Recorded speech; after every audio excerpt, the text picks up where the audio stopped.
Good morning, students. This is our lecture number 11 related to our chapter number 5. In this lecture, we will discuss about the types of farming according to farming organization. According to farming organization, there are two types of farming. First is cooperative farming and second is collective farming. Let's discuss first type, cooperative farming. Cooperative farming, cooperate means to cooperate with others. So it is a system in which group of farmers put their land and resources together and form cooperative society. So in this type of farming, a group of farmers, some farmers make a group and then they collective their land and their resources like uh, tractor, thresher or other equipments which they used in the farming. So they put all the resources and all the land together and then they formed cooperative society.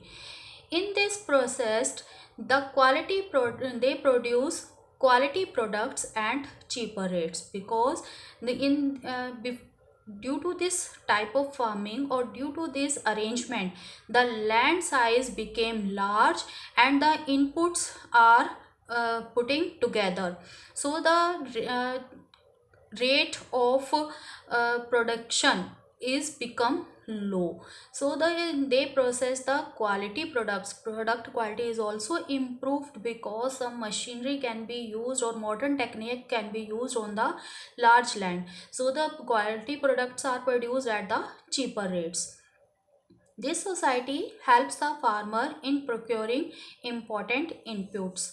As I told you, the important inputs like machines, thresher or all other equipments they can procure in the farming. So the society helps each other. Next, they sell perform products at a at the profitable rates. They uh, they sell their products at the profitable rates because the inputs are putting together or pulled together and the land pulled together, the crop which produced on that land, they will sell all the product and their aim is a profitable rate.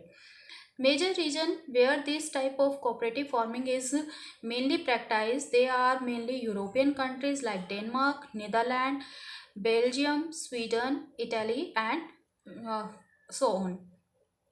In Denmark, there is an interesting thing about Denmark. There is cooperative farming is so successful, then every farmer is a member of cooperative society. Next type is collective farming. Collective farming, it is based upon the wishes of the farmer. They put their sorry, they pool their resources together according to their wish and they individually have ownership on their, or they can make their own decision about the rates or the sale of the product. But in the collective farming, in this type of farming, the government also include, means the policy are determined by the government. It was firstly adopted in the East while USSR after the revolution of 1917. You already learn about the 1917 revolution of Russia in your history book of 10th. There, this type of farming is also known as kolkhoz. Large land where this type of farming is done, that is known as kolkhoz. It is a government policy to improve upon the inefficiency of the previous methods of agriculture because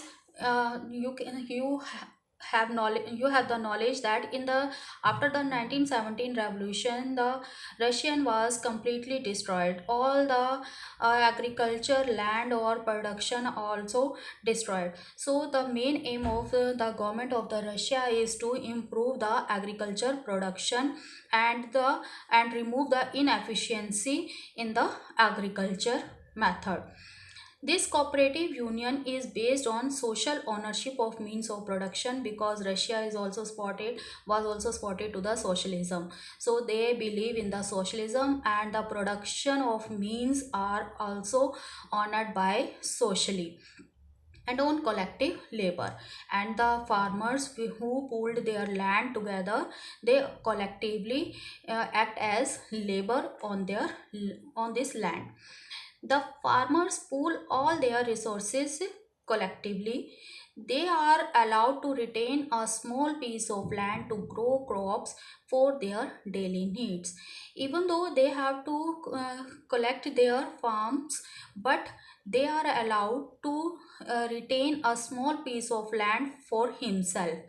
On this land, they can grow the crops for their daily needs.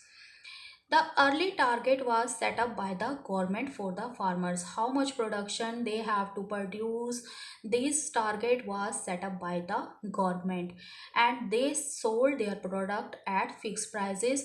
These prices all were also determined by the government, and the farmers have to sold their products on that fixed prices. Also, the farmers have to pay taxes on the farm produce and hired machinery. If they hired any type of machinery, they have to pay taxes, or they have to pay the on the farm production. But in the cooperative society, this term is eliminated. The excess produced is distributed among the members. As we discussed, the early target was set up. How much production have to produce the farmers? If the farmers produce more than that target, they can distribute that excess production among themselves. Members are paid according to their work, because every member have no similar skills of production. So as they have skill, or as they do their work according to their work, members are paid. If any worker did any exceptional work or extraordinary work, then that farmer is rewarded in cash or any other kind.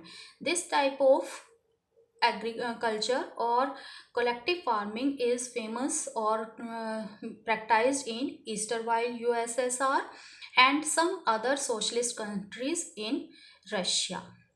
Thank you. Have a nice day.